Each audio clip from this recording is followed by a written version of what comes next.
some pigs at the edge of this field, so we're doing the long stalk in order to make sure we get the drop on them. They're about 600 yards right now, maybe 500, but we're trying to close it down to 100. They got Matt this first time, so looks like we're gonna get a good situation here. They're just feeding right along the edge of the field.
Good job, dude.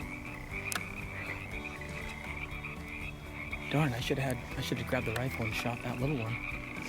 Look at this. Look at him up there. Enjoy the show, brother. Hey. Hey, John. Hey, Matt. I know you said you like to work. Did you get to work? Good job, dude. Look at those ones. They're going so slow out. Those are the slowest running pigs we've seen, and the ones that just got shot. That one looked like he hit right in the bumper because the blood was shooting out. Yeah. But the fact that he stayed up, I was like, oh, he's going down. And then he didn't go down. I hit him back a little far. No, I think you smoked him, dude. I think you hit him perfect. I mean, he was only up for 4 seconds, barely time for me to say, jack another one in. And then before you even put the shell in, he fell over. I felt like you stand up for a long time. I was just waiting for him to drop. I know, well, time stands still. Look at him going right up the road. They're gonna go sabotage the rig.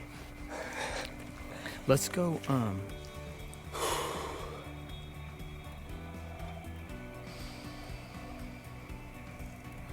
went through that checklist like 30 times, man. Good. Exactly. It was so tight, but there was enough room that I was like, well, I'm not gonna keep calling. She gave me like 6 to 12 inches. I was like, as soon as she took that one step, I was like, all right. Let's do it. The one in the back. That was right. All the emotions of a first big game kill. Seriously, man. Still shaking a little bit. It's a little different than sitting at the range, right? Oh man, yeah. That's cool. Look at that thing. He's got a chewed up ear.